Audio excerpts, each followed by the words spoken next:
Money वाले वो सब थोड़ा रहस्य कभी नहीं बनेगा, जिंदा पत्थर है। सनातन धर्म जो है अथाह सागर है, जितना डुबकी लगा करते हैं वो समझिए वो ठगियारा है। अभी हम देवघर में आए हुए हैं और देवघर के मंदिर का महत्व अगर आपको जानना है तो ज़रूर जानें, क्योंकि हमारे साथ जो हैं इस मंदिर के पुजारी हैं जो कि इस मंदिर की व्यवस्था में अपना योगदान देते हैं। एक बार अपना परिचय दीजिएगा महाराज जी। हर हर महादेव। मेरा नाम विजय बाबा हुआ, विजय झा। हम यहाँ के तीर्थ पुरोहित हैं। अच्छा, कब से जुड़े हैं इस मंदिर से? जब से भोलेनाथ यहाँ आए हैं तब से हम लोग के पूर्वज यहाँ पर रहे हैं। पूरे पंडा समाज के पूर्वज तब से यहाँ पर बसे हुए हैं। परंपरा अनुसार आपका जुड़ाव है? हाँ हाँ हाँ हाँ हाँ, हम लोग। अच्छा, बाबा की महिमा क्या है, इसको कुछ बताइए, कुछ ऐसा अगर चमत्कार आप जानते हो तो। रावण प्रकांड विद्वान महापराक्रमी रावण के साथ भोलेनाथ खुद यहाँ पर आए हैं और भगवान विष्णु चरवाहा के रूप में उनको स्थापित किए हैं। और यहाँ पर जो है बाबा से पहले मैया आए हैं। मैया का हृदय यहाँ गिरा है और मैया का हृदय पर ही शिवलिंग स्थापित हुआ है। अच्छा। और सती माता का अंतिम क्रियाक्रम भी यहीं हुआ, इसीलिए इसको हृदय पीठ चिता भूमि वैद्यनाथ धाम कहा जाता है। और ये कामना लिंग वैद्यनाथ हैं। ज्योतिर्लिंग में ये कामना लिंग है, कामना एकदम पूरा करने वाले हैं। अच्छा, जो रावण वाली कहानी है वो क्या है, एक बार बताइएगा। रावण जब अपनी माँ के लिए तपस्या करके भोलेनाथ को तपस्या किए थे कि चलिए लंका चलिए, तो खुद भोलेनाथ आत्मलिंग देकर रावण को बोले जाओ इनको ले जाओ। तो ये तो बहाना था भोलेनाथ को यहाँ आना था, क्योंकि यहाँ मैया पहले से विराजमान है, तो बहाना था उनके द्वारा यहाँ पर आए, उनकी लीला है। अच्छा, इनके चमत्कार की चर्चा चारों तरफ है, तो कोई ऐसा चमत्कार बताइए जिसको आप जानते हो। रोज अभी तक चमत्कार है। अभी साक्षात देखिए, अभी ये मंदिर है विश्वकर्मा भगवान का बनाया हुआ है। एक पत्थर जिंदा पत्थर का है, कभी छाया नहीं बनेगा। इस मंदिर का छाया कभी नहीं बनेगा, जिंदा पत्थर है। यानी बहुत बड़ी विशेषता आप बता रहे हैं। और है कि सुबह का जो प्रथम पूजा जो होती है वो सिर्फ पुजारी परिवार लोग ही करते हैं। तो देखिए कुआं का जल भी है यहाँ, चंद्रकूप कुआं का जल भी चढ़ाते हैं, गंगा जल भी चढ़ाते हैं। लेकिन वो जो पहला पूजा का जो जल होता है वो नीर अगर रख लेते हैं कभी खराब नहीं होता है। अच्छा, वो गंगा जल नहीं रहने के बावजूद भी खराब नहीं? हाँ, कभी खराब नहीं होता है। और ऐसे आप रखिए कुआं का जल कीड़ा लग जाएगा, लेकिन उसमें कीड़ा नहीं लगेगा। ये भी चमत्कार है। चमत्कार है ही। अच्छा, किस विशेष दिन यहाँ पे पूजा की जाए तो ज़्यादा फल मिलता है? देखिए ये सिद्ध पीठ है, शक्ति पीठ है, ज्योतिर्लिंग के साथ साथ शक्ति पीठ है। तो यहाँ जो है कोई दिन तिथि देखने का जरूरत ही नहीं है। यहाँ कोई देखने, आँख मूंद के जब इच्छा तब आ जाइए। यहाँ पर हमेशा यहाँ शुभ दिन ही है। और सब जगह त्रिशूल है, यहाँ पंचशूल है। देखिए यहाँ पर कलश में पंचशूल है यहाँ पर। अच्छा, एक बात बताइए, शिव जी की पूजा तंत्रोक्त विधि से भी होती है, तंत्र विधि के द्वारा भी होती है। यहाँ के जो पूजा की विधि है क्या है? तंत्र विधि से ही है, तंत्र का जगह है। तो कुछ विशेषता बताना चाहते हैं? विशेषता तो बहुत है। यहाँ का परंपरा आपको बता रहे हैं, जैसे यही देखिए ना, बेलपत्र है। ये जो हम लोग जाते हैं पैदल नंगे पाँव हजारीबाग, टंडवा, बिहार, झारखंड, ये उत्तर प्रदेश, तो हिमालय तक पहाड़ों पर जाते हैं हम लोग पैदल, भूखे खाली पैर में जाना पड़ता है। जंगल पहाड़ में बेलपत्र तोड़ते हैं। हर सप्ताह हर घर से एक आदमी जरूर जाना है और वही बेलपत्र जो है एक सप्ताह चढ़ाते हैं अपने यजमानों के कल्याण हेतु। और ये परंपरा आज तक निभा रहे हैं हम लोगों का ये बहुत बड़ा परम सौभाग्य है। यानी पैदल जाना पड़ता है? नहीं, गाड़ी से जा सकते हैं, लेकिन वहाँ तो पैदल ही चढ़ना पड़ेगा, खाली पैर, चाहे कितना भी लू चले, बारिश हो, कितना भी ठंडा हो। वहाँ पर बेलपत्र का पेड़ में पहले पूजा करते हैं, उसके बाद प्रसाद जो होता है प्रसाद फिर वहाँ भोग लगाते हैं, गांव वालों को बांटते हैं। अच्छा, मुख्यतः कहाँ से लाया जाता है बेलपत्र? चूँकि जंगल पहाड़ में बेलपत्र में त्रिकुटी पहाड़ है, नरगंजो पहाड़ है और सिमुलताला स्टेशन है, बिहार के कोआकोल भी हैं, चतरा के टंडवा हैं, हजारीबाग हैं, हिमालय हैं, बहुत जगह से जाते हैं। अच्छा, मनी वाली बात क्या है जो अभी आप बताना चाह रहे हैं? मनी वाली वो सब थोड़ा रहस्य रहने दीजिए। कुछ बातें होती हैं जो रहस्य रहने दीजिए। नहीं, उसको थोड़ा सा अगर खोल दीजिएगा जो उस देखिए, रहस्य काशी बना बनारस प्रयाग इलाहाबाद अयोध्या पुरी फैजाबाद अजगैबी ना सुल्तान, लेकिन बैद्यनाथ धाम देवघर बैद्यनाथ धाम देवघर ही रहा। यहाँ कभी भी कोई भी बुरी शक्ति जो है हावी नहीं हो पाया। और हम लोग का परम सौभाग्य है कि भोलेनाथ शक्ति दिए हैं कि तब से हम लोग सेवा कर रहे हैं।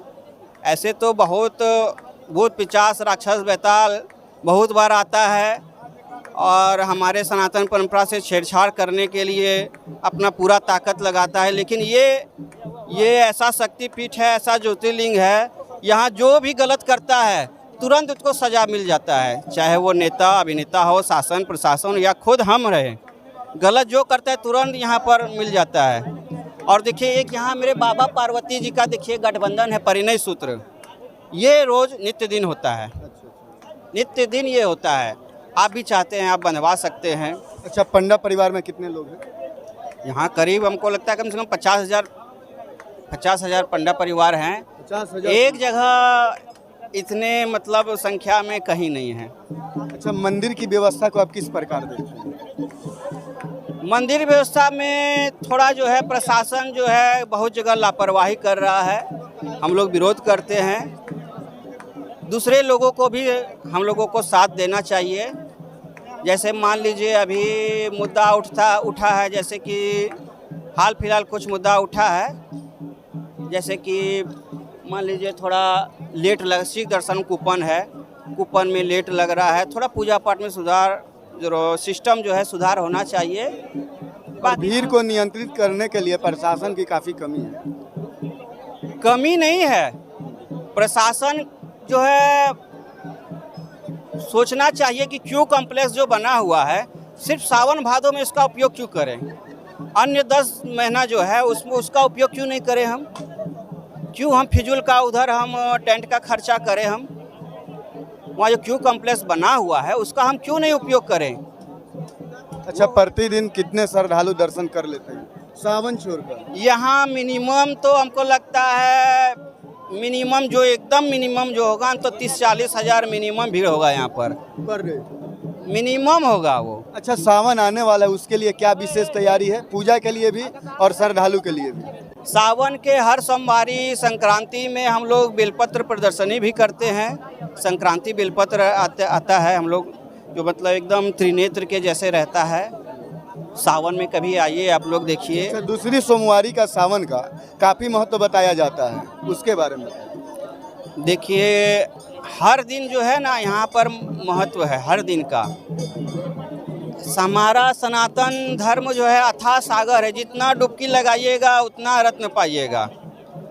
और बार बार बोले ना कि ये शक्तिपीठ ज्योतिर्लिंग है, यहाँ रोज़ अच्छा दिन है और आदमी के मन में बैठ जाता है किसी को जो अरे पहला सोमवारी जाना है या हमको उसी दिन जाना है।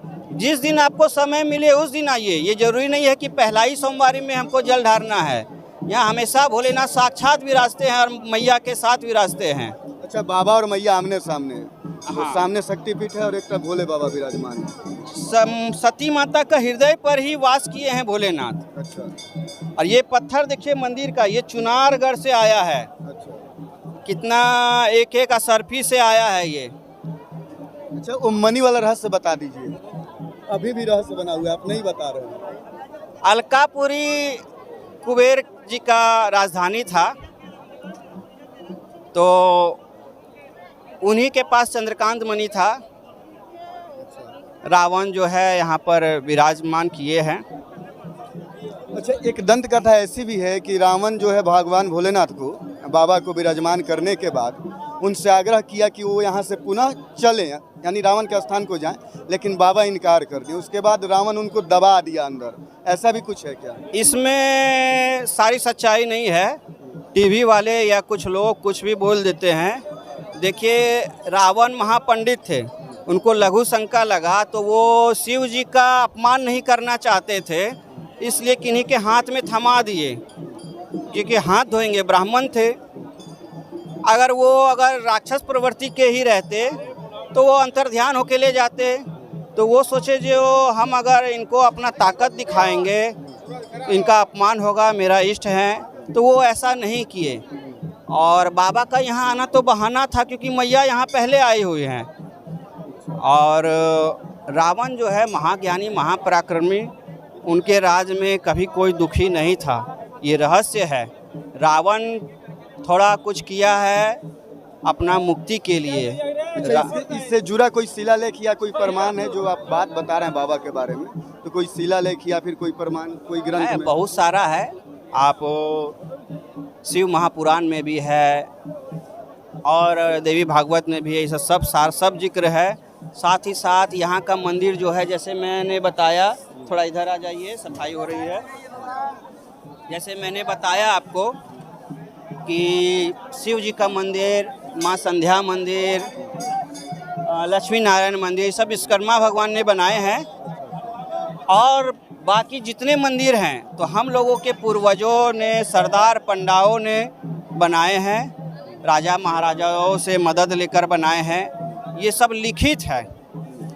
कोर्ट का, सुप्रीम कोर्ट ऑफ इंडिया के जजमेंट में भी ये सब का जिक्र है। अंग्रेज के ज़माने में भी हम लोग इसका व्यवस्था चलाए रखे, मुग़ल के ज़मानों में भी हम लोग इसको बरकरार रखे।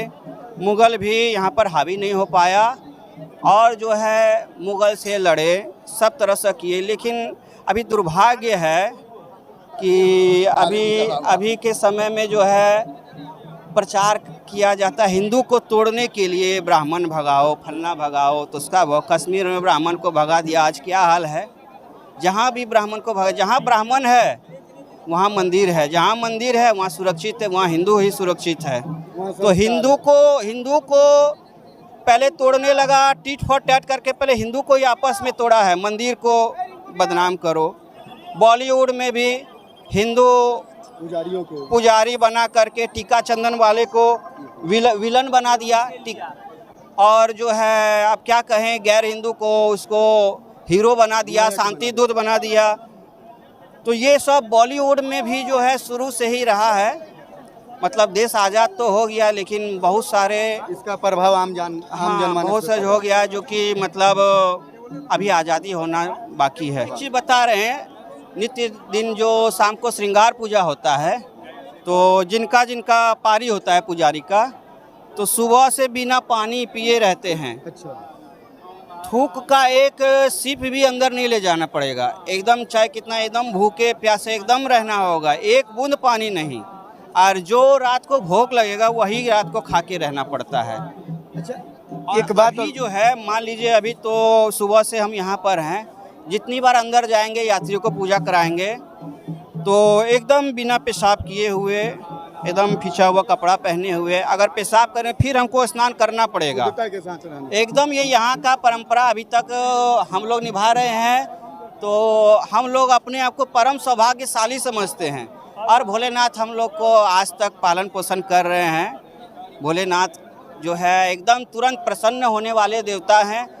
गलत कीजिएगा तो फिर महारुद्र हो जाते हैं, इसलिए भोलेनाथ को एकदम कोई जल फूल नहीं, सिर्फ उनको प्रसन्न से एकदम दिल से पुकारिए, वो एकदम प्रसन्न हो जाते, कुछ नहीं मांगते हैं। वो तो हम लोग भक्तों का है कि मांग, जैसे वो परम पिता है, नहीं कोई भी अपने पिता को चाहते हम अपने पिताजी को ये दे वो दे, सब तो उन्हीं का दिया हुआ है, वो तो जगत पिता हैं।